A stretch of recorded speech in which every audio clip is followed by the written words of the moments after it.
हमारे मस्तिष्क की कार्यप्रणालियों को जानने के पहले हम अपने मस्तिष्क की संरचना को समझ लें, ताकि आगे के विषय को समझने हमें आसानी हो। हमने पिछले भाग में ये समझा कि हमारा मस्तिष्क जो है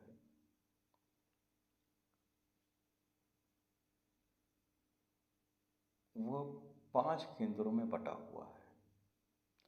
पहला बौद्धिक केंद्र, दूसरा भावनात्मक केंद्र, तीसरा पार्श्विक केंद्र, चौथा मनस केंद्र, पांचवा स्वचलित केंद्र। मनुष्य जब जन्म लेता है तब अपने मस्तिष्क और शरीर के साथ जन्म लेता है। मस्तिष्क का बाहरी भाग, जिसे हम ग्रे मैटर के रूप में जानते हैं, या ग्रे मैटर इन 4 भागों में विभाजित होता है। मैं पूरे मस्तिष्क की बात नहीं कर रहा, और इस बात को भी आप समझिएगा कि मस्तिष्क में ऐसा कोई केंद्र नहीं है कि कोई एक सेंटर पॉइंट है। ये जो केंद्र की बात मैं कर रहा हूँ, उसका उद्देश्य मात्र इतना है कि हम और आप इस विषय को बहुत ही अच्छी तरीके से समझ पाए। आज तक कभी भी हमने इस पर गौर नहीं किया। हमारा जो पहला केंद्र है वो है पार्श्विक केंद्र। ये पार्श्विक केंद्र हमारे अंदर पशुता को उत्पन्न करता है। इसे वैदिक मनीषियों ने तमस भी कहा। सूफियों ने इसे नफ्से मारा कहा। यह हमारे क्रोध को, वासना यानी सेक्स को और आलस को नियंत्रित करता है। इसकी अपनी एक तीव्रता होती है। ये तीव्रता सबसे ज़्यादा सब केंद्रों से बहुत ही अधिक होती है। इसका मापन आगे मैं चर्चा में बताऊंगा। दूसरा केंद्र है हमारे पास भावनात्मक केंद्र। ये जो हमारा भावनात्मक केंद्र है, इसका बल जो है वो पार्श्विक केंद्र का आधा होता है। भावनात्मक केंद्र को हम रजगुण भी कह सकते हैं, या इसे नफ्से लव्वामा भी कह देते हैं। ये तमाम तरीकों के भावनाओं का केंद्र है, चाहे वो प्रेम हो, नफरत हो, रुचि हो, अरुचि हो। यहाँ तक कि ईश्वर में प्रेम भी इसी केंद्र से ही उत्पन्न होता है। भक्ति भी इसी केंद्र से ही उत्पन्न होती है। मनुष्य जब पैदा होता है तब यही 2 केंद्र उसके जीवन में बहुत ही ज़्यादा बलशाली होते हैं। तीसरा केंद्र जो है वो है बौद्धिक केंद्र। बौद्धिक केंद्र को हम वैदिक भाषा में सद्गुण कह सकते हैं। सूफियों की भाषा में अगर मैं बात करूं तो इसे मैं नफ्स मलहूमा कह सकता हूँ। ये नफ्स मलहूमा है, सद्गुण का केंद्र है। सारी बौद्धिक चीज़ें इसी केंद्र पर आकर के एकत्रित होती हैं। इसका कार्य है जिज्ञासा, अच्छी बातों को रखना, जानकारियों को एकत्र करना, अच्छी बातों की तरफ जाना। ये इस केंद्र का कार्य है। परंतु परेशानी यह है कि इसकी जो पावर है, इसका जो बल है, वो भावनात्मक केंद्र का भी आधा है। आप इसको ऐसा मान के चलें, यदि बौद्धिक केंद्र का बल 2 अंश है, तो भावनात्मक केंद्र का बल 4 अंश है और पार्श्विक बल का अंश 8 अंश है। 2, 4 फिर 8।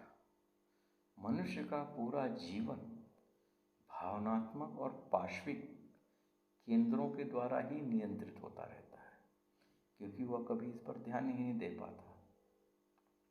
एक चौथा केंद्र होता है जो कि केंद्र नहीं है, वह इन तीनों केंद्रों का समन्वय करता है। जहाँ पर ये तीनों केंद्रों के भाव आकर के इकट्ठे होते हैं, वो केंद्र है मनस केंद्र।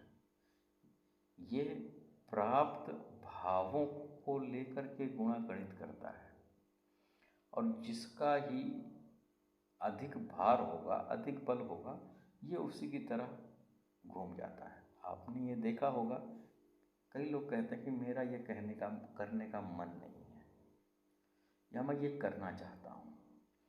तो मेरा मन नहीं है या मैं करना चाहता हूँ, ये इन्हीं 3 पार्श्विक, बौद्धिक और मानसिक चीज़ों की जो गुणागणित होती है, इनका जो समन्वय होता है वो मनस केंद्र पर होता है और यही आपके मूड को, मन को बनाता है। एक 5वां भाग भी है जो कि हमें इसी ग्रे मैटर में मिलता है, हाइपोथैलेमस के जरिए से। वो है स्वचालित केंद्र।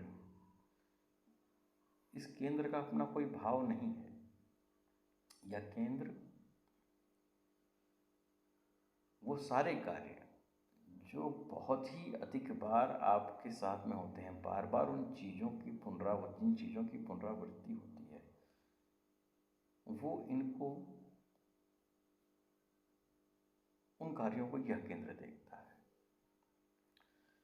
जैसे कि पाचन विभाग, श्वसन विभाग, शरीरों की मरम्मत का विभाग, बालों का बढ़ना, नाखून का बढ़ना, जो शरीर की आवश्यकताएं हैं, ये सारा कार्य इसी केंद्र, स्वचालित केंद्र द्वारा होता है।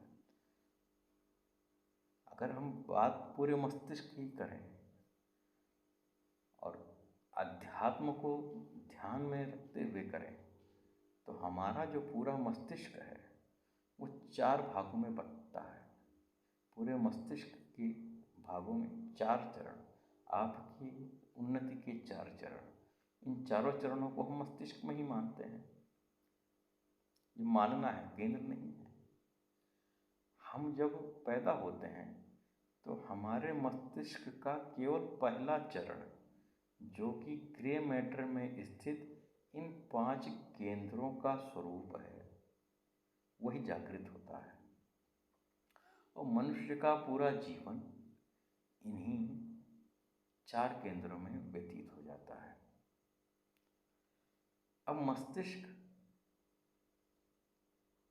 हमारा कार्य कैसे करता है, यह एक अलग विषय वस्तु है।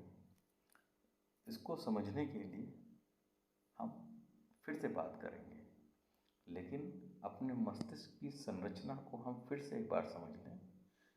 वैज्ञानिकों के अनुसार पूरा मस्तिष्क 3 भागों में बटा हुआ है, अग्र, मध्य और पश्च।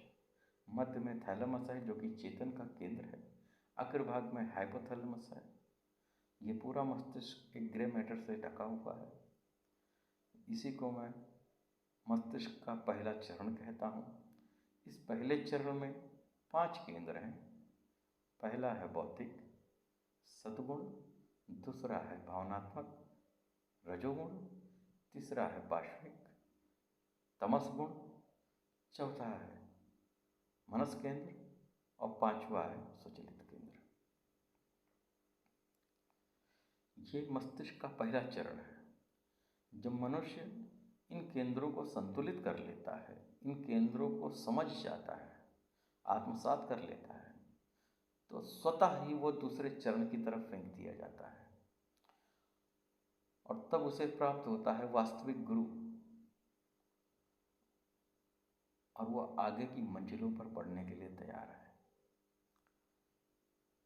हमें यहाँ पर केवल समझना ये है कि हमारा मस्तिष्क है क्या।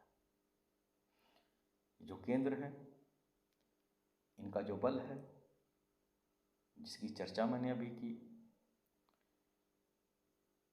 यदि हमारा बौद्धिक स्तर 2 यूनिट है तो हमारा भावनात्मक स्तर 4 यूनिट होगा और पार्श्विक स्तर 8 यूनिट होगा। हम पैदा ही पशु होते हैं, अर्ध पशु अर्ध मानव। जब हम जन्म लेते हैं तब हमें माता पिता समाज द्वारा संस्कारित किया जाता है, हमारी जानकारियाँ बढ़ाई जाती हैं, अच्छे बुरे का भेद हमें मालूम पड़ता है। तब हमारा ये बौद्धिक केंद्र जो है बलवती होता है, तब इसको कुछ अंश मिलते हैं। हमारे करोड़ों वर्षों की जो तपस्या हुई मानव जीवन की, उसका ये प्रतिफल है कि हमारा बौद्धिक क्षमता जो है वो 2 अंश में आ गया। नहीं तो हम भी पहले पशु ही थे, 8 की जगह पे थे। हम मनुष्य ही तब हुए जब हमारे पास बौद्धिक क्षमता आ गई। जैसे कि मैंने बात की होमो सेपियंस के बारे में, उनके पास तर्क करने की क्षमता आई, अकल आई, जानकारियों को समझने का तरीका आया, चिंतन करना आया, सही और गलत का के बारे में वो सोच सकते थे, तब वो मनुष्य कहलाए। इसके अलावा हम ध्यान देंगे अगले भाग में कि हमारा मस्तिष्क कार्य किस ढंग से करता है। मैंने इस भाग में केवल इतना ही बताया कि हमारे पूरे मस्तिष्क के 4 चरण हैं। हम पहला चरण लेकर के पैदा होते हैं और वही चरण जागृत होता है। इस चरण में 5 केंद्र हैं जो कि वास्तव में नहीं है। ये समझने के लिए मैंने मनुष्य के गुणों के अनुसार से आपको समझाया है। पहला बौद्धिक, दूसरा भावनात्मक, तीसरा पार्श्विक, चौथा मनस केंद्र, 5वां स्वचालित केंद्र। इसके अलावा 3 भाग और भी हैं जो कि सुषुप्तावस्था में है। जब आपका ये भाग संतुलित हो जाएगा तो आप स्वयं फेंक दिए जाएंगे दूसरे भाग की तरफ, जहाँ पर आपका एक नया जीवन होगा, एक नया जन्म होगा, एक नई सोच होगी, एक नई समझ होगी और आप होंगे वास्तव में एक मनुष्य। शेष अगले भाग में मस्तिष्क की कार्य संरचना को और अच्छे और अधिक ढंग से समझ